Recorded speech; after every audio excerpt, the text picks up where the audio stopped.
हाँ जी विद्यार्थियों, नमस्कार, स्वागत, अभिनंदन आप सभी का online YouTube channel study bye Arun पर। प्रिय विद्यार्थियों, मनोविज्ञान विषय का हम अध्ययन कर रहे हैं और मनोविज्ञान विषय के अंतर्गत 3 वीडियो लेक्चर मैं अपलोड कर चुका हूँ। ये चौथा वीडियो लेक्चर है इस सीरीज़ का। और पिछले जो वीडियो लेक्चर थे उसमें हमने बाल विकास से संबंधित बात की थी, बाल मनोविज्ञान के बारे में हमने बात की थी। और जो पहला और दूसरा वीडियो लेक्चर था उसमें मनोविज्ञान का अर्थ, साथ ही शिक्षा मनोविज्ञान का अर्थ, विभिन्न परिभाषाओं का हमने अध्ययन किया था। आज का जो वीडियो लेक्चर है वो हमारा संबंधित है विकास और अभिवृद्धि से। विकास और अभिवृद्धि हम शुरू करने जा रहे हैं। नीट परीक्षा की बात करें तो पहली जो इकाई है वो अभिवृद्धि और विकास से संबंधित है।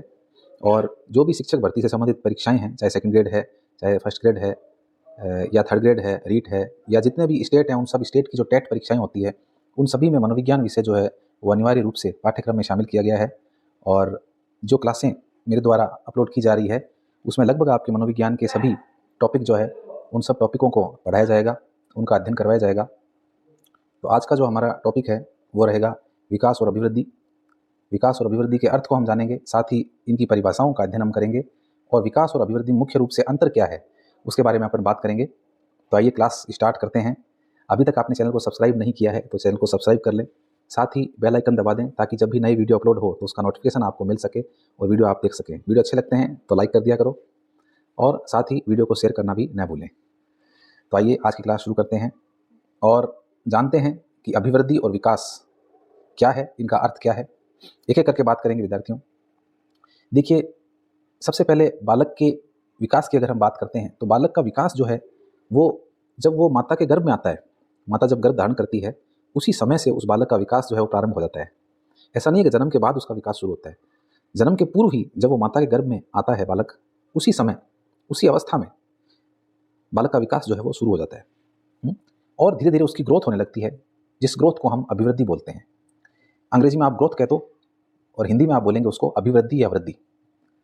और डेवलपमेंट यानी विकास, विकास को अंग्रेजी में हम डेवलपमेंट बोलते हैं, जो कि एक बहुत विस्तृत कॉन्सेप्ट है, जो कि एक बहुत बड़ा शब्द है और इस शब्द का अर्थ भी जो है वो बहुत बड़ा है।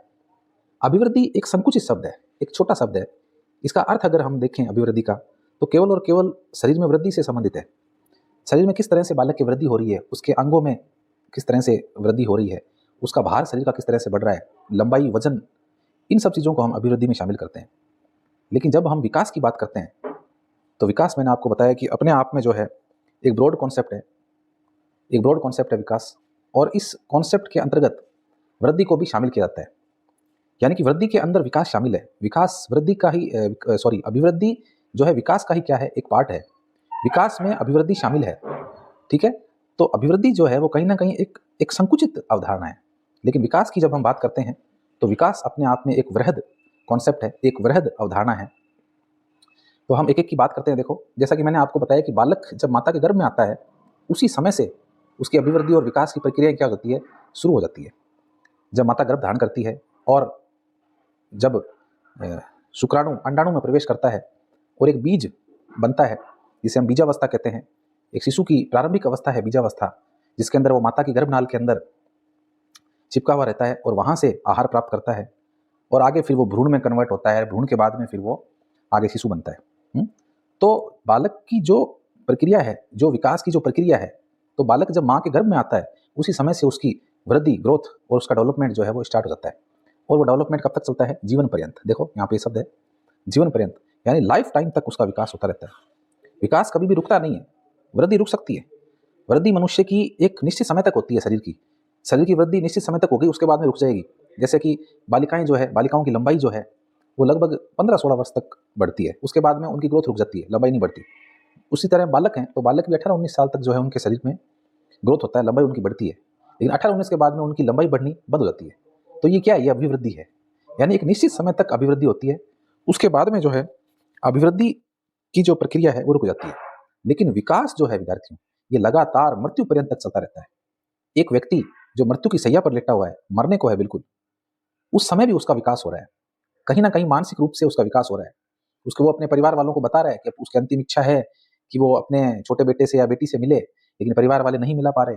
परिवार वाले सोच रहे हैं कि जाने वाला तो जाएगा, लेकिन इतनी दूर से कोई आएगा, उसको कितनी परेशानी होगी, तो वो नहीं बुलाते हैं। तो वो व्यक्ति अपने मरते समय भी देखिए कुछ ना कुछ सीख के जा रहा है, कुछ ना कुछ साथ में लेके जा रहा है कि देखो, रुपया बड़ा है, इंसान बड़ा नहीं है।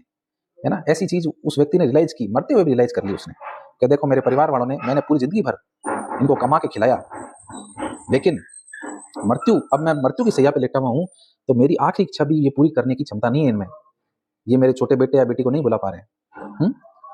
तो कहने का मतलब है कि व्यक्ति जो है उसका विकास जीवन पर्यंत होता है, और विकास केवल और केवल शरीर की वृद्धि तक ही सीमित नहीं है, बल्कि विकास व्यक्ति के सभी पक्षों का होता है, चाहे वो मानसिक पक्ष हो, चाहे बौद्धिक पक्ष हो, चाहे उसका सामाजिक पक्ष हो, नैतिक पक्ष हो, चारित्रिक पक्ष हो, सभी पक्षों का एक साथ सम्मिलित रूप से जो प्रक्रिया चलती है वो विकास कहलाता है।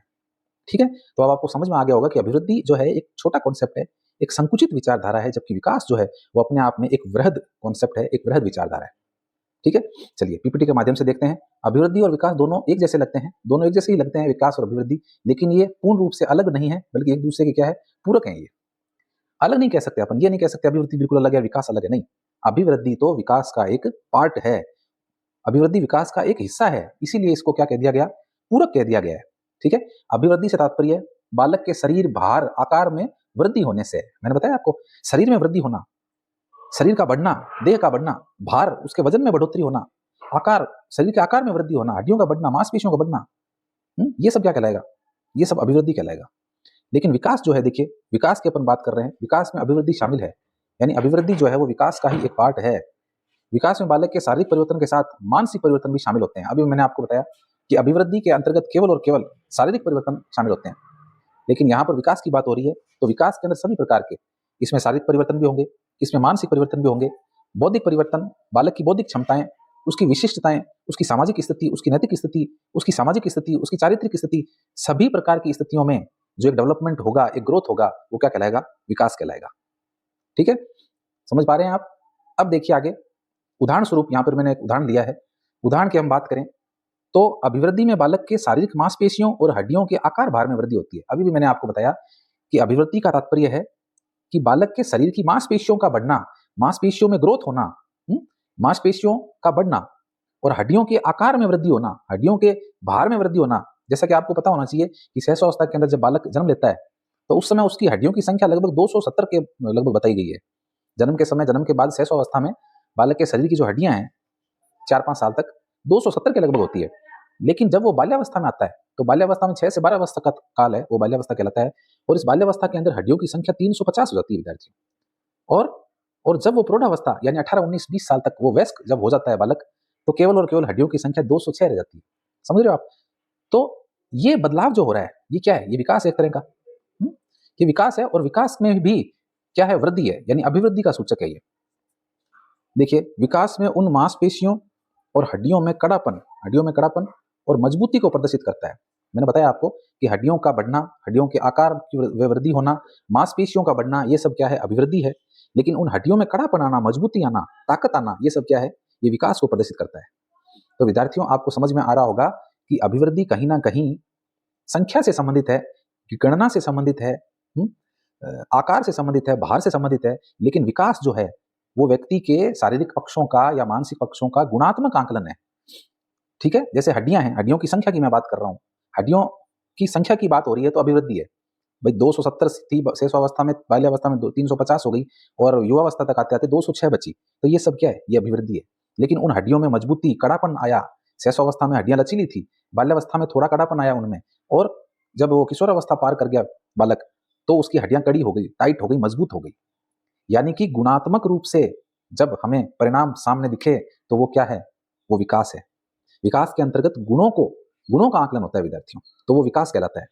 लेकिन केवल और केवल संख्या की बात हो रही है, भार की बात हो रही है, आकार की बात हो रही है, तो वो क्या है, वो अभिवृद्धि तक सीमित है।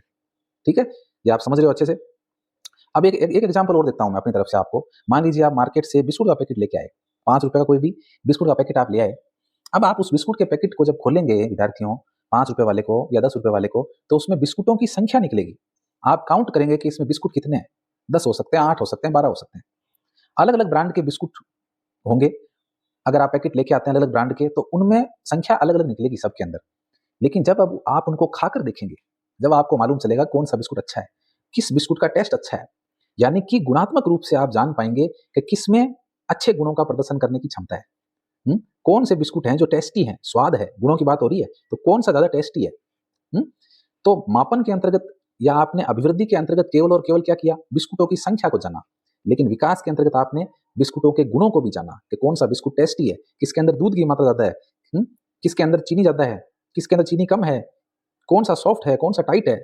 तो कहने का मतलब है विद्यार्थियों की अभिवृद्धि के अंतर्गत केवल और केवल हम संख्याओं की बात करते हैं, केवल और केवल आकार की बात करते हैं, केवल और केवल भार की बात करते हैं, लेकिन विकास के अंदर हम उन्हीं वस्तुओं का, उन्हीं चीजों के गुणों की जब बात करते हैं तो वो क्या कहलाता है, विकास कहलाता है।